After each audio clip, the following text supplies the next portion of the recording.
नसेल तर कशाला उन्हामध्ये एवढे तापलाय तुम्ही? बरं.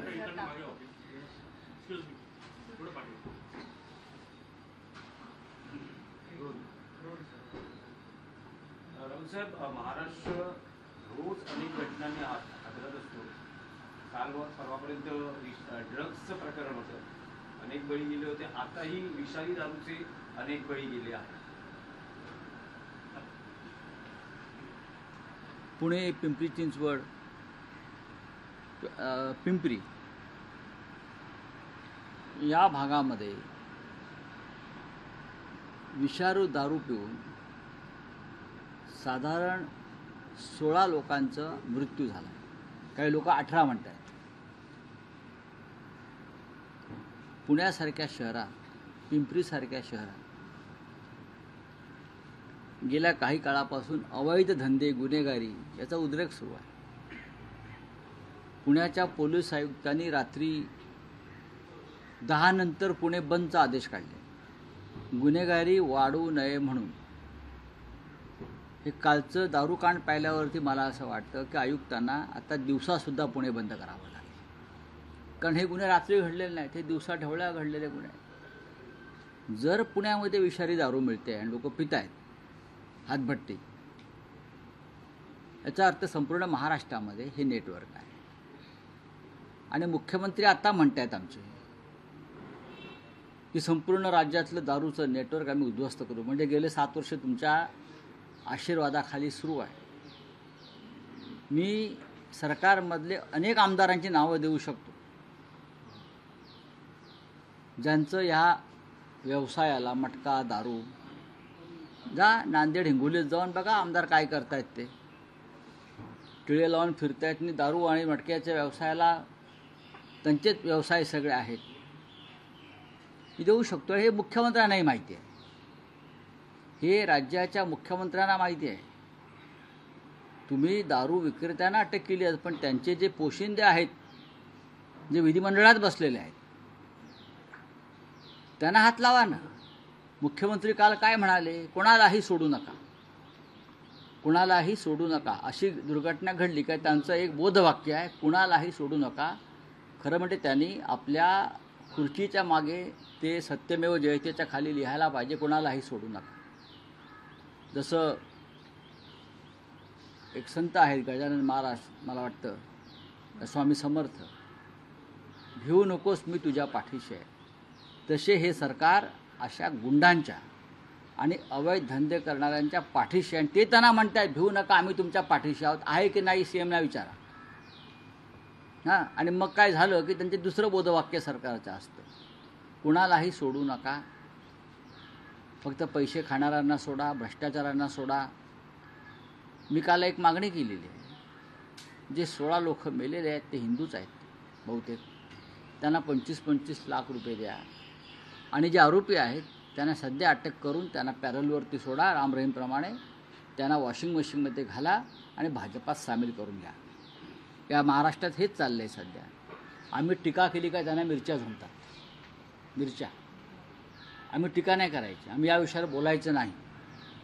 मग त्यांचे लोक समर्थन करायला येतात की विषारी दारू पिणं कसं समर्थनीय आहे वगैरे सांगायला येतात. ते या राज्यात दारूबंदी नाही हे मला माहिती आहे, पण जिथे दारूबंदी आहे, वर्धा जिल्हा जो गांधी जिल्हा झाला, तिथे धोम नदीच्या पात्रावर दारूच्या भट्ट्या आहेत. जिथे विनोबांचा आश्रम, गांधींचा आश्रम होता, जो गांधी जिल्हा झाला, आहे की नाही पहा जाऊन एकदा. मुख्यमंत्र्यांनी पाहावं. या राज्याची अवस्था कायदा सुव्यवस्थेच्या बाबतीमध्ये अत्यंत गंभीर आहे. पण रावसाहेब, सध्या जे काही महाराष्ट्रात घडतंय ते पाहता काय महाराष्ट्रात महाराष्ट्रात नीटचे पेपर, धागेदोरे, जास्त अटका, याच्याबद्दल CMना पश्चाताप आहे. खुलेआमपणे महाराष्ट्रात विकलं. नाशिक, ठाणे, पुणे, मुंबई, नागपूर या प्रमुख शहरामध्ये अंमली पदार्थांचा जो काय हैदोस चालू आहे, याला कोण जबाबदार आहे? नाशिकमध्ये मोर्चे काढले आम्ही, पुण्यामध्ये मोर्चे काढले आम्ही ड्रग्स विरुद्ध, ठाण्यामध्ये मोर्चे निघाले ड्रग्स विरुद्ध. आणि मुख्यमंत्र्यांना या सगळ्या गोष्टीकडे गांभीर्यानं पाहण्यासाठी वेळ आहे का? मुख्यमंत्री आणि त्यांचे सहकारी मंत्री हे राज्यात ज्या काय 15-16 विधान परिषद निवडणुका स्थानिक स्वराज्याच्या आहेत संस्थांच्या त्याच्यामध्ये गुंतलेले आहेत. लोक विषारी दारू पण पिऊन मरत आहेत, बलात्कार होत आहेत, खून होत आहेत, ड्रग्जने मुलं मरत आहेत, पेपर फुटत आहेत नीटचे. महाराष्ट्र केंद्र आहे. याचं खरं म्हणजे पश्चाताप त्यांनी करून घेतला पाहिजे. या सरकारनं मंत्रालयाच्या पायरीवर बसून त्यांनी पश्चाताप केला पाहिजे की महाराष्ट्र हे अशा प्रकारच्या परीक्षांच्या पेपर फुटीचं आणि तरुण पिढीच्या जीवनाचं उद्ध्वस्त करण्यामागचं केंद्र आहे. महाराष्ट्र याबद्दल सरकारला पश्चात्तापाची एक तरी रेष दिसते का तुम्हाला? मी 10 गोष्टी सांगू शकतो सरकार सध्या कशामध्ये बिझी आहे, पण सरकारची अब्रू जाईल, सरकारचं पूर्ण वस्त्रहरण होईल. कोणते कुठे व्यापार चालू आहेत हे सगळं वाऱ्यावर सोडून हे सांगू शकतो मी. पण राज्याच्या मुख्यमंत्र्यांपासून त्याच्या संपूर्ण सरकारची पूर्ण बेआबरू होईल आणि ते बेआबरू महाराष्ट्राची असेल. घरगुती पाईपलाईन गॅस मागतोय, 2 रुपयांनी सीएनजी वाढतोय, दोन आठवड्याची दुसरी दरवाढ आहे, सातत्याने दरवाढ होते सुद्धा 4 वेळा 11 नाही, त्याच्यावरती एक उपचार मी सांगितलं आहे ना मागे सुद्धा. नमो नमो म्हणायचं, ध्यानाला बसायचं, डोळे उघडलं श्रीराम जय श्रीराम म्हणायचं, भाव खाली येतील. संघाचे जे सुनील आंबेकर आहेत ते असं म्हणतात की संघ जर मजबूत असता तर देशाची फाळणी झाली नसती. आता संघ मजबूत आहे, आता संघ मजबूत आहे. मग पाकव्याप्त काश्मीर ज्याला आम्ही सातत्यानं पाहतोय की ही आमची भूमी आहे, ती आमच्याकडे आली पाहिजे. मग संघ आता मजबूत आहे ना आणि सरकार त्यांचं मजबूत आहे.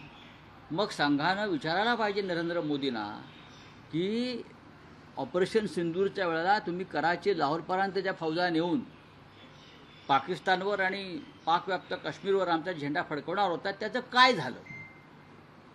हे बोलायला सोपं असतं. तेव्हा आम्ही मजबूत असतो तर. आज मजबूत आहात ना, मग आज मजबूत कशा करता? आज देशाची जी अवहेलना सुरू आहे, लोकशाही, न्यायव्यवस्था, सामाजिक घसरण, त्याच्यावर मग आमचा संघ काय करतो आहे? विधान परिषदेचा विषय आहे. 15 जागांवर सहमती झालेली आहे. मुलांसाठी लॉबिंग करतात. रावसाहेब, एक महाविकास आघाडीचा विषय आहे. 17 पैकी 15 जागांवर सहमती झाली. 2 जागा नाशिक आणि नांदेड आहेत शिल्लक. तर काय म्हणजे शिवसेना युबीटीचा नाशिकवर दावा आहे, नांदेडवर दावा आहे? नांदेड, हिंगोली, परभणी हा जो मतदारसंघ आहे त्याच्यावरती आमचा दावा नक्की आहे. हिंगोली परभणी वेगळे नांदेड. तर नांदेडला सुद्धा काल आमचे लोक चर्चेमध्ये होते.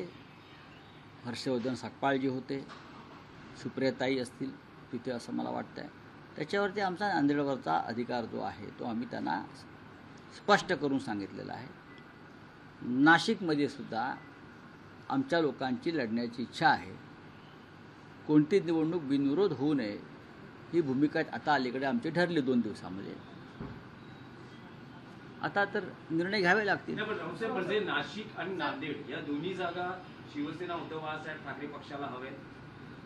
मी असं म्हणतो की महाविकास आघाडीत त्यावर चर्चा होते. कोणाचीही अशी एवढी ताकद नाही आहे की तो स्वबळावर लढून जिंकू शकेल. हे सत्य आधी स्वीकारलं पाहिजे. तरीही बिनविरोध जागा निवडणुका होऊ द्यायच्या नाही हा महाविकास आघाडीने घेतलेला निर्णय आहे. महायुतीचे कनिष्ठ नेते आहेत पार्थ पवार आणि ते आता वरिष्ठ नेत्यांना आदेश देत आहेत. हे बघा, हा त्यांचा प्रचंड नाराजी आहे की नाराजी कशी काय? कनिष्ठ नेते त्या दिवशी हा पक्ष बाजूला आणला शरद पवार साहेबांच्या पक्षापासून. ते खुश असायला पाहिजे, सदैव आनंदी असायला पाहिजे. त्यांच्या चेहऱ्यावरती आनंदाचे गुलाब आम्हाला रोज दिसावेत अशी आमची अपेक्षा आहे. मग ते छगनराव भुजबळ असतील, प्रफुल्लभाई पटेल असतील, सुनील तटकरे असतील, हसन मुश्रीफ असतील, धनंजय मुंडे असतील. त्यांचा पक्ष म्हणजे आनंदाचा एक देश आहे. भुजबळांना राज्यसभेचे वेध लागले मला माहीत आहे. आता कसे काय? आता आधी त्यांना अजित पवारकडे इकडे जायचे वेध लागले, तिथे गेले, मग ते मंत्री झाले. आता राजकारणाने वेध लागत असतात. आता जे वेध लागलेले आहेत त्या वेधाचं त्यांचे जे नेते आहेत, ज्येष्ठ नेते त्यांच्या पक्षाचे, पार्थ पवार बरं का, जे निर्णय घेतात ते भुजबळांच्या वेधाचं काय करतायत ते आम्हाला सुद्धा एक उत्सुकता आहेच ना. पार्थला राऊत भाजप साहेब, चालवते का? माहितीचे पार्थला नेते- भाजप चालवते नाही का? मला माहीत नाही. महायुतीचे नेते त्यांच्या मुलांसाठी अजित lobbying- पवारांनाच भाजपा चालवत होतं, ते इतरांचं काय घेऊन बसलात तुम्ही? राऊत साहेब, महायुतीचे नेते त्यांच्या मुलांसाठी लॉबिंग करताना दिसत आहेत. त्यात गुलाबराव पाटील असतील, किशोर पाटील मग असतील, राजाचे ते तटकरे असतील. आमच्यावरती मोठी घराणेशाहीचा यादी आहे. आमच्यावरती घराणेशाहीचा आरोप करणारे लोक आहेत, एवढंच सांगतो मी. हे लोक जे आहेत मिंदे गटाचे, हे आमच्यावरती घराणेशाहीचा आरोप करतात. लाज वाटली पाहिजे. आणि आबोले ऊना में जहरीली शराब पीने से 18 लोग मर गए हैं। मुख्यमंत्री ने भी कल बयान दिया। मुख्यमंत्री का बयान से क्या होता है? मुख्यमंत्री सिर्फ बयान नहीं देते हैं। महाराष्ट्र नीट पेपर लीक का सबसे बड़ा सेंटर है, सीएम ने बयान दिया। हाँ, कल 18 लोग मौत के घाट उतारे गए जहरीली शराब पीने से। पुणे जैसे शहर में जहरीली शराब ड्रग्स बिका जाता है, जो एक देश का एजुकेशनल हब है, महाराष्ट्र की कल्चरल कैपिटल है, सांस्कृतिक राजधानी। वहाँ खुलेआम देशी दारू, जिसे आप जहरीली शराब बोलते, बिक जाती है, लोग मरते हैं। और सीएम साहब हमारे बोलते हैं कि किसी को मत छोड़ो। इसका मतलब अब तक आपने छोड़ा है। अगर लोग नहीं मरते तो ये छूट आपको, क्योंकि आपके कार्यकर्ता है ये जहरीली शराब बेचने वाले, पुणे के सब गुंडे, बदमाश, गैंगस्टर्स, ये भारतीय जनता पार्टी के समर्थक और कार्यकर्ता हैं। और उनके जो आका है वो महायुति में, महायुति के विधायक है, कोई एमपी है, और महाराष्ट्र के विधानसभा में आपके साथ बैठे, तो आप क्या कर रहे हो? किसको मत छोड़ो, पकड़ो उनको। विधायक के समर्थन के या सपोर्ट के बिना इस प्रकार से कांड किसी भी क्षेत्र में नहीं हो सकते। पुलिस 2 नंबर पे आती है, सबसे पहले वहाँ के राजनेता जो आपके पार्टी के हैं।